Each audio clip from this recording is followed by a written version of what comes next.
大家好，最緊要靚聲。今次講木板，一啲非音響品牌而又適合用嚟承托音響器材用嘅木板。呢啲板基本上都係砧板，廚房用途。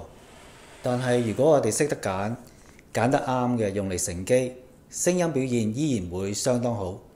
同埋佢哋有一個好大嘅優點，就係平，價廉物美。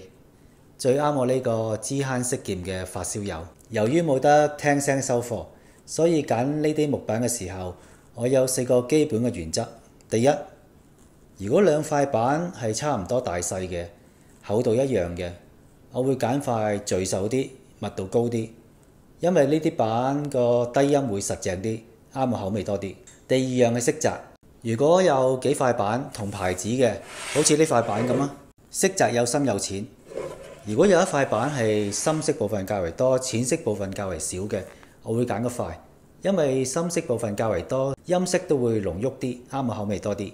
如果有一塊板佢嘅色澤係帶有紅色嘅，咁一般我都唔會揀嘅啦，因為色澤紅色嘅板音色會較為光輝，唔啱我口味。如果又有兩塊板，一塊係竹嘅，一塊係木嘅，佢哋體積相若，重量相若。一般嚟講，我都會揀塊木嘅，因為木嘅低音會較為實淨啲，竹嘅低音會較為鬆少少。一般嚟講，選擇呢啲砧板個厚度最多我會去到寸半左右。如果更加厚嘅，好似2寸啊、2寸幾、3寸啊，咁個低音就容易出現肥腫嘅情況，速度都會慢啲。所以一般我唔會揀太厚嘅。喺原塊木嘅木板之中，我對呢種 Alif 橄欖木情有獨鍾。佢唔算厚，只有3寸，聲音當然冇呢種厚重大木板咁濃厚。但係橄欖木嘅好處係聲音非常清新爽朗，佢嘅弱音分析力非常好，佢嘅音色好清新，而且帶有高貴。佢嘅高貴音色感覺係其餘砧板唔可以做到嘅，係非常迷人。呢塊橄欖木厚半寸，比頭先嗰塊厚咗少少，聲音溫暖有力。放喺呢個電源拖板下邊，大細啱啱好，可以為聲音輕輕咁增添一啲溫暖動人嘅味道。如果將呢個 Hi-Fi 架就咁坐喺地氈面，聲音會較為鬆朦，冇咩好處。我個處理方法係將呢啲釘吉穿地氈，承起砧板，板上面先至放 Hi-Fi 架。等到 Hi-Fi 架跟地面有一個較硬嘅接觸，令到聲音更加清晰爽朗。呢兩塊砧板我喺 IKEA 香港宜家家私買，100幾蚊一塊，兩塊都係300幾，非常經濟抵玩。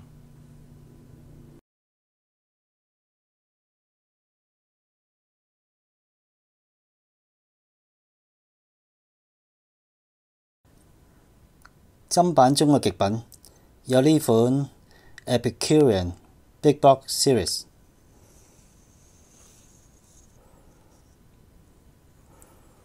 呢種板有2個 size， 呢塊係細板，21寸乘16寸，厚1寸，重10幾磅。先幾年我喺香港見過，賣2700蚊左右。另外呢塊係大板，24寸乘18寸，厚1寸，10幾20磅重。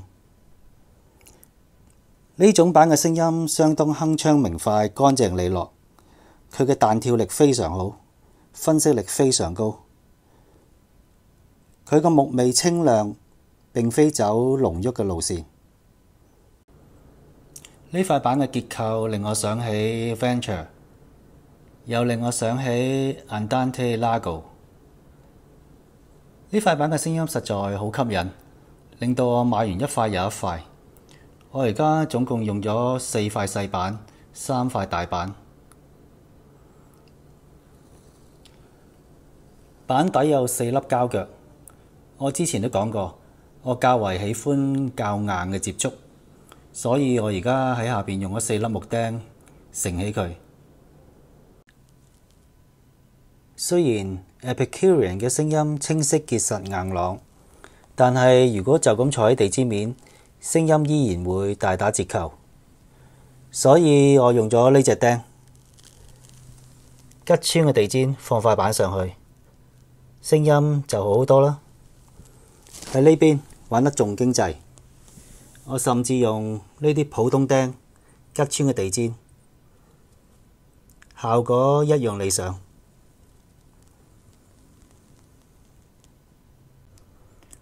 一般嚟講，我唔會將一塊大砧板擺喺喇叭下邊，因為咁樣聲音會較為鬆蒙。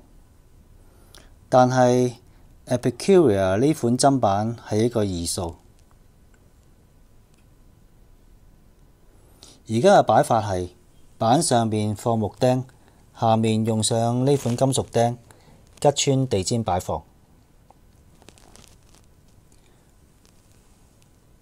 我曾經比較過，如果喇叭直接坐呢款金屬釘落地，低音會較為少，中高音會較為乾。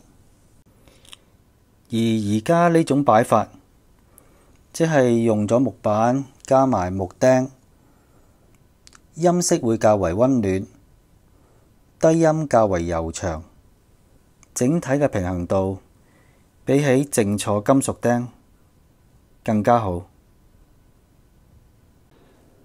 講到 Epicurean 咁好，咁係咪擺喺任何位置都會贏晒？咁又唔係，好似呢部 Dignity Audio 嘅 260S 功放咁樣，聲音已經非常清晰乾淨。如果喺下面再放 Epicurean， 音色就會顯得較為乾咗啲。所以我都係鍾意返呢啲傳統啲嘅木板，聲音會較為溫暖厚潤，跟 Dignity Audio 呢部 260S 較為夾聲。係咪每一款機下邊都適宜放木板嘅呢？咁又未必。呢款 Dignity 功放聲音鏗鏘明快，清晰有力，喺下面墊木板可以增添人情味。但係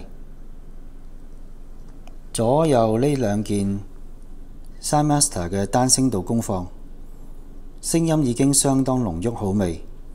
佢嘅動感形態帶有更高嘅柔韌度，所以我覺得已經唔需要為佢特別增添木味，反而喺磚地上加幾粒木釘，已經恰到好處。